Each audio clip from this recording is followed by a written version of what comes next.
How to delete or draft a project in Reelshot.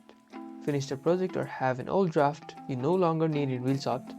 Deleting unwanted projects help you keep your workspace organized and free up space. From the Reelshot home screen, navigate to My Projects or Drafts section.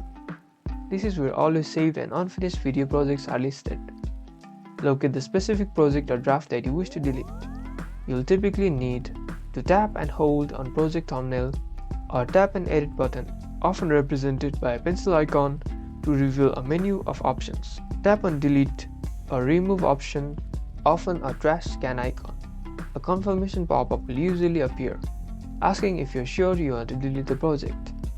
Confirm by tapping delete, just like this. The project will then be permanently removed from your Reelshot library. Keep your workspace clutter-free. You've successfully deleted or drafted a project in Reelshot. Keep your app tidy. Like and subscribe for more Reelshot organization tips.